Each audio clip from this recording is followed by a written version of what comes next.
of the most important aspects of Japanese culture and society is etiquette.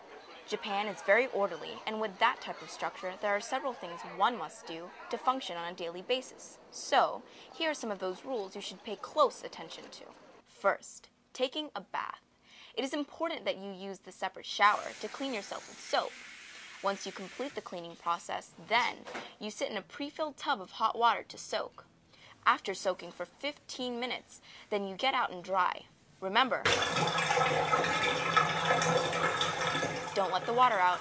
Second, Japanese are very particular about dust and dirt, so make sure that you have your own pair of slippers for entering certain buildings. Hotels don't follow the rule for the main entry, but it is always a good idea to have your slippers anyway. So here's how it works. Place your slippers on a raised section of the room. Slip out of your shoes and put on your slippers as they rest on the raised section.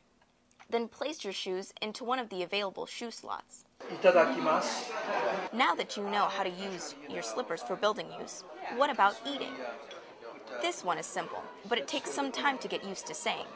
Before eating any meal, you always put your hands together, just like praying, and then you say, "Itadakimasu," which basically means, "let's begin."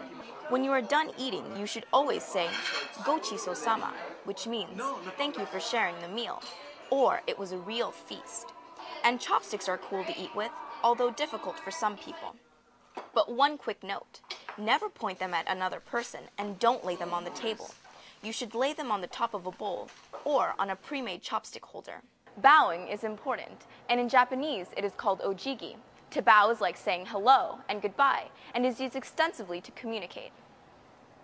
If you plan on networking in Japan, make sure you have your business cards. The important thing is to remember how to present your card. Always give your card to a potential client or friend with two hands, and bow as you give it.